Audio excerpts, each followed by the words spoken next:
Hello guys, Stefan here and welcome to Nordic Angler fly tying. Today we're gonna tie a fly that's been very crucial for me in my starting years of tying salmon tube flies. It's called the Gule Lyn, directly translated into the yellow lightning, and it's a fly by a guy here in Denmark called Kim Sørensen. And it started out its life in the river Storå. The original fly is about 3 times as big as this one, with a huge sunken strip of rabbit. And I'm not really into those huge flies. I like them smaller and more compact, so they sink instantly the instant they hit the other bank and start fishing relatively fast. So I made a smaller rendition of this fly with a tenuki wing and 2 hackles and some of the attributes from Future Fly. So here we go, the small lightning. Let's tie this fly.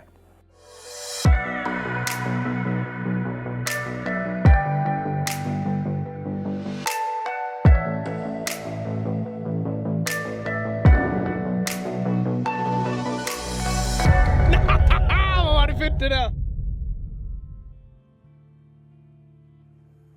So yeah, let's tie this fly. The yellow lightning. The first thing I'm going to use is a 1.8 millimeter tube.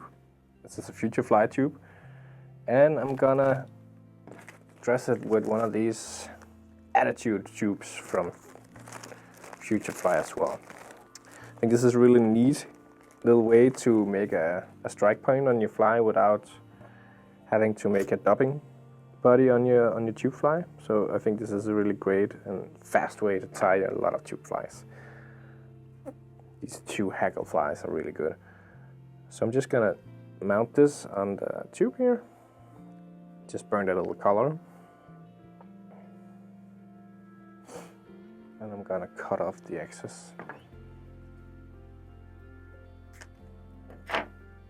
And put this on the needle.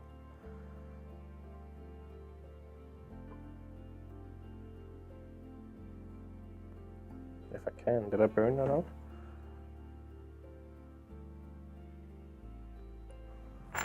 Here we go. There we go.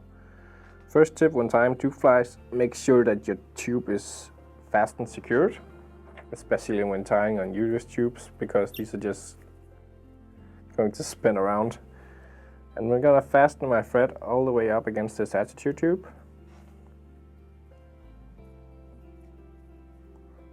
Really get a grip in the tube.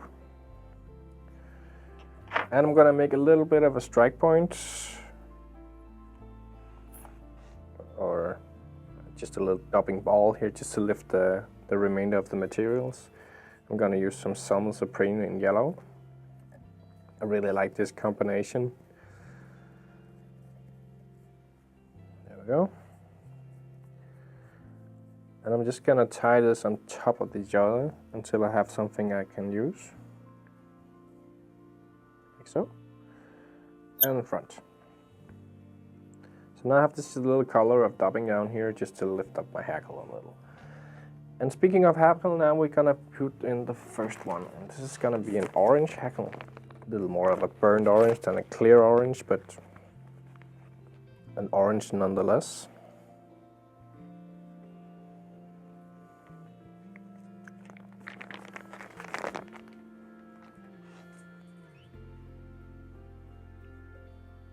That's a horrible feather.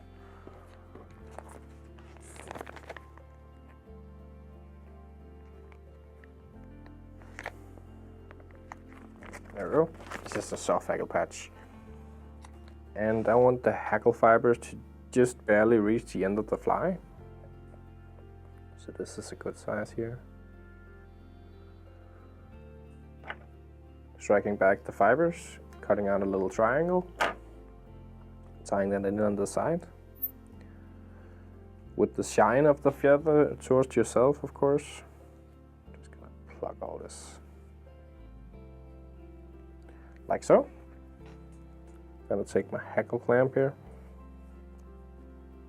Brush your fibers backwards. Just do like, I think like 4 or 5 turns. Let's see here, that was 3, 4. Gotta give it a 5th turn. Like so. Cross your foot. Oh shit. I actually broke my hackle here. Well, it's fixable.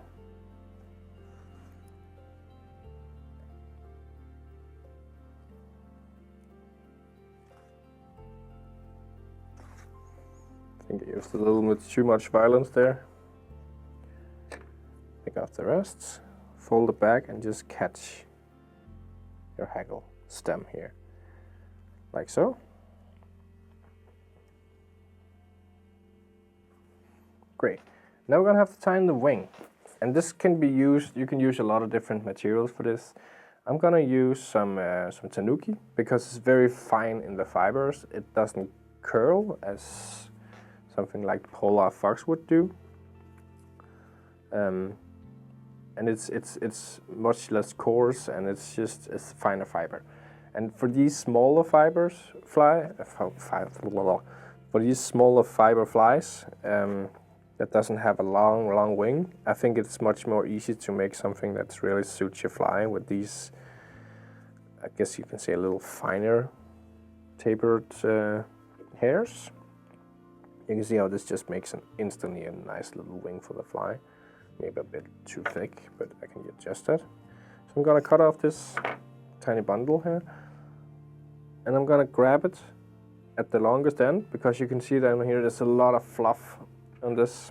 So I'm just gonna take a tiny brush here and just take some of this, what is it called in English? I don't know. It's called decor in Danish. All these tiny fibers, this is what essentially keeps the animal warm. That's the cover fur. So yeah, so now I have a neat little wing and I brushed a lot of this out. You can see it's much smaller. And volume of the material you're using has a lot to say on tube flies because you're tying your materials in on a bigger diameter, so it's not as easy to hide certain things as it is on a hook.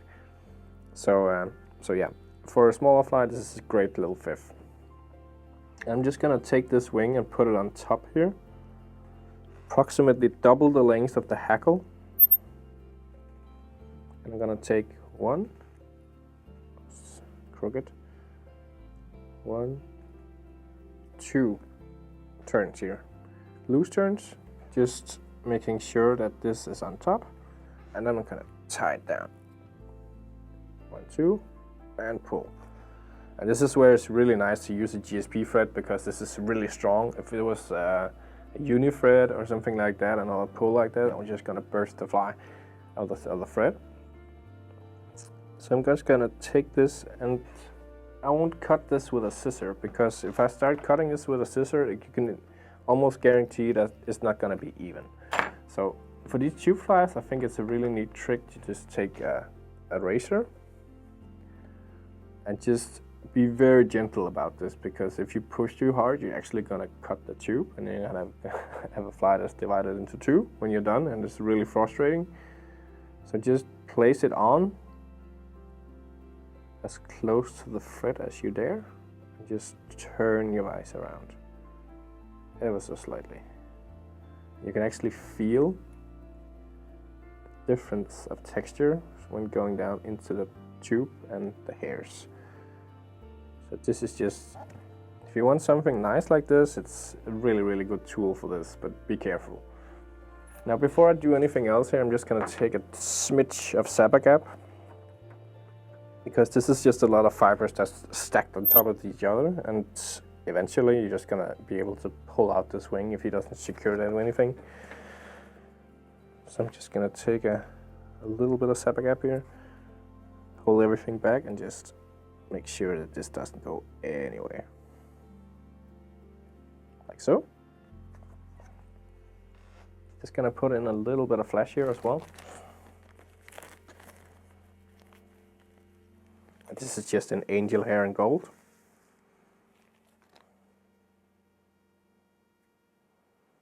And I really don't want to do too much flash.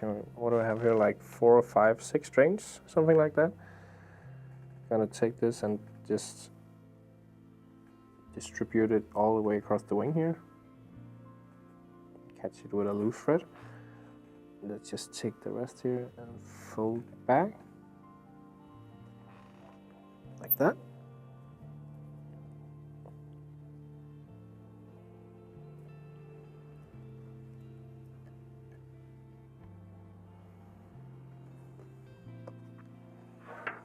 And then I'm gonna take my scissor and just trim this into length a little bit.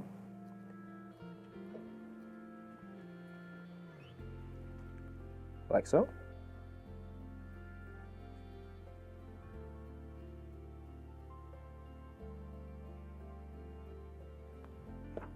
Just cutting it into a point here. Tie it on the side.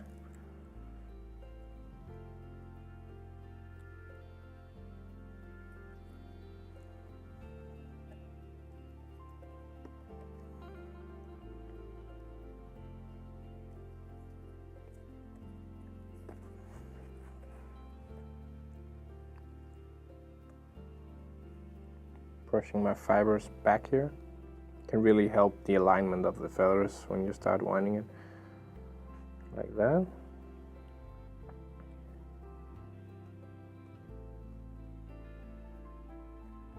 Third one and the fourth one here in front.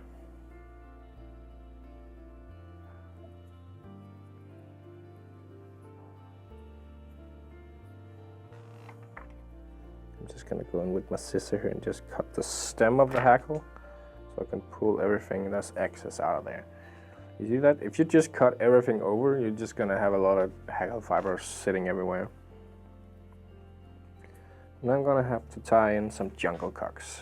Because we can use natural jungle cocks, I'm gonna use these from Pro Sport Fisher, which is I think the closest resemblance to the real thing.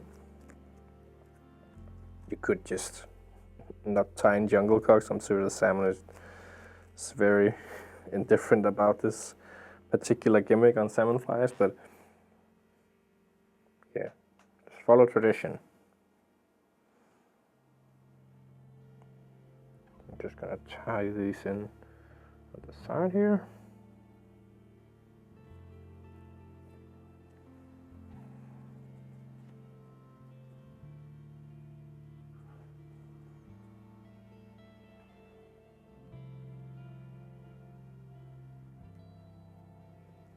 Like so, tying in.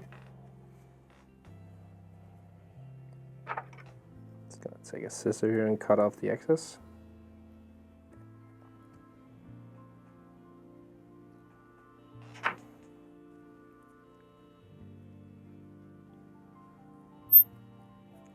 And then I'm gonna make a whip finish up here.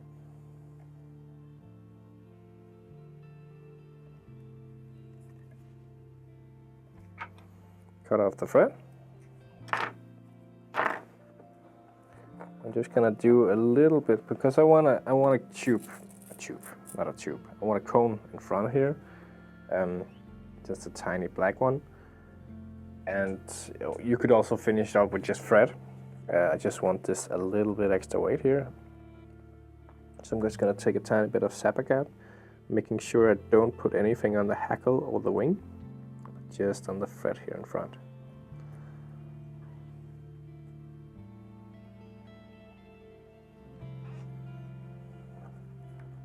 There we go. I'm just gonna put this into place here, making sure that it's even.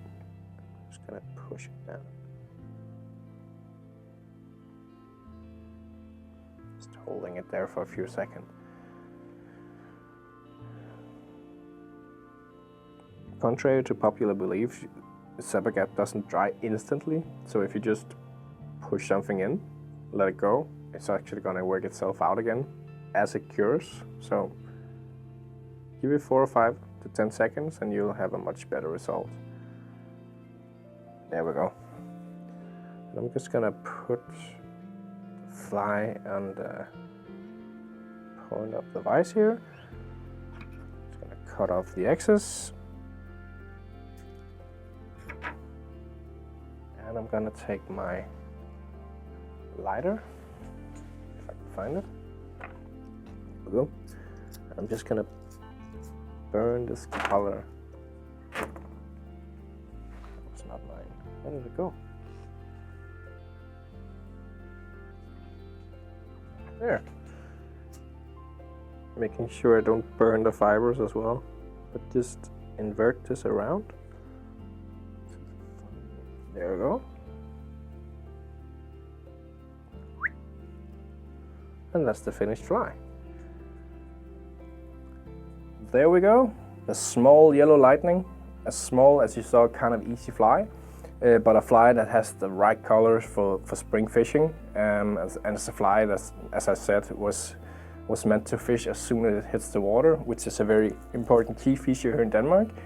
The rivers are not that big and not that wide, so the fly doesn't have as much time as it would in Norway to find its place in the right fishing depths. So fishing this on a fast sinking line with a sink 3 or sink 6 or sink 8 point would be ideal for this fly. And this is a fly I'm really gonna fish here in the spring with Daniel when we're going to fish for the premier fishing here, because these brightly colored flies that's fishing deep is really ideal for these conditions. So if you would like to tie this fly, you can of course find the full material kit down in the description of the video. Remember to subscribe to the channel, and I'll see you in the next video or at the water. Bye.